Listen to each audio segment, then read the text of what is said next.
غزوہ تبوک سے واپسی کے موقع پر آقا کریم علیہ السلام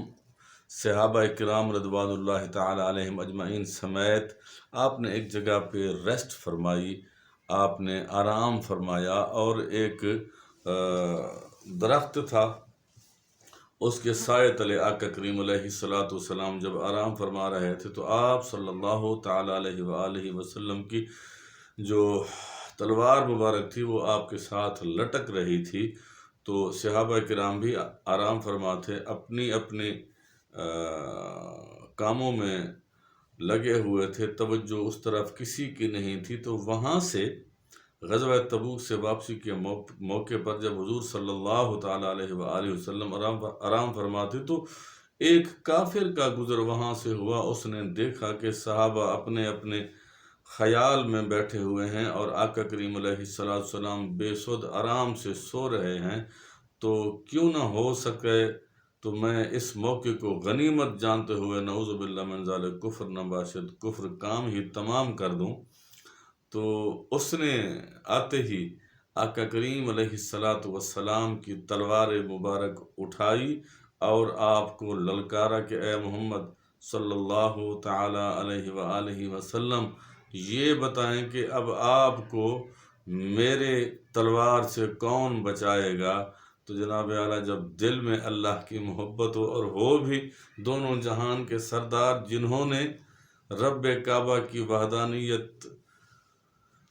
کہ اعلان کر کے یہ ثابت کر دیا کہ قولوا لا الہ الا اللہ تفلحوا، خود بھی کہتے رہے اور یہ ثابت بھی کر دیا کہ لا الہ الا اللہ کہو گے تو کامیاب ہو جاؤ گے۔ تو آقا کریم علیہ السلام کے ماتھے پر پسینہ نہیں آیا، ماتھے پر شکن نہیں آئی، غصہ بھی نہیں کیا، پریشانی بھی نہیں کی، نارملی آپ اسے دیکھ کے مسکرائے اور آپ نے فرمایا میرا اللہ، میرا اللہ۔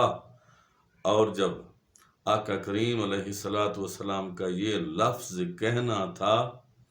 جن کی زبان رب کی زبان ہے، رب کا کلام ہے، ان هو الا وحی یوحی، جن کے ہر ایک عمل کو اللہ اپنی طرف منسوب کرتا ہے کہ وَإِذْ قَتَلْتُمُوهُمْ وَلَكِنَّ اللَّهَ قَتَلَهُمْ، کہ جب تم انہیں مار رہے تھے نا، وہ تم نہیں مار رہے تھے، وہ میں مار رہا تھا انہیں۔ اور وَمَا رَمَيْتَ إِذْ رَمَيْتَ وَلَكِنَّ اللَّهَ رَمَى، وہ جو کنکریاں تم نے پھینکی تھی نا، وہ تم نے نہیں پھینکی تھی، اللہ نے پھینکی تھی۔ اور ید اللہ فوق ایدیہم، جو صحابہ کرام رضوان اللہ تعالی علیہ مجمعین نے آقا کریم علیہ السلام کے دست انور کے اوپر بیعت کی ہے، یہ نبی کریم صلی اللہ تعالی علیہ وآلہ وسلم کا ہاتھ نہیں ہے بلکہ اللہ کا ہاتھ ہے۔ تو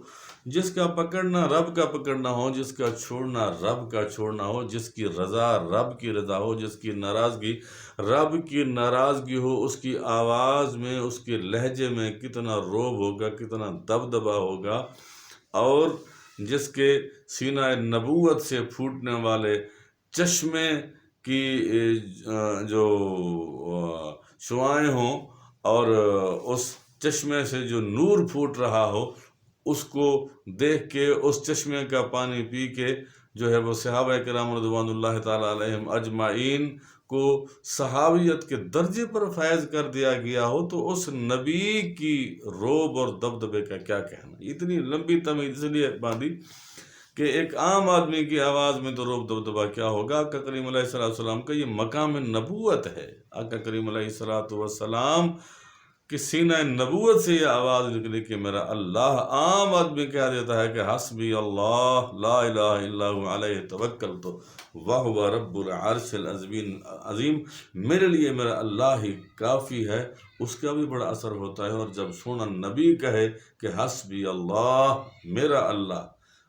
اللہ میرے لیے کافی ہے، تو وہ کانپنے لگ گیا، تھر تھر کانپنے لگ گیا، اور اس کے ہاتھوں سے تلوار گر گئی، اس کے ہاتھوں سے تلوار گر گئی، اور آقا کریم علیہ السلام نے جلدی جلدی وہ تلوار اٹھائی اور آپ نے فرمایا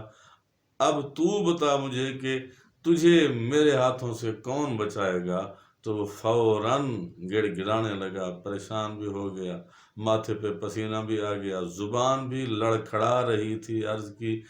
کریم ابن کریم، آپ بھی کریم ہیں، آپ کے والد گرامی بھی کریم تھے، آپ اللہ کے نبی ہیں، اللہ کے رسول ہیں، مجھے معاف فرما دیں۔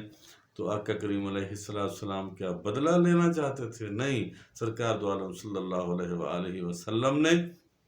اس کا معافی مانگنا تھا اور عرض کرنی تھی کہ یا رسول اللہ مجھے اب کلمہ پڑھا کے مسلمان کر دیں، میں نے جو دیکھنا تھا وہ دیکھ لیا۔ یہ کیا تھا؟ یہ صرف اور صرف استقامت تھی، لا الہ الا اللہ کے اوپر استقامت تھی۔ نبی کریم صلی اللہ تعالیٰ علیہ وآلہ وسلم کے چہرہ انور کا وہ روب تھا، وہ دبدبہ تھا، وہ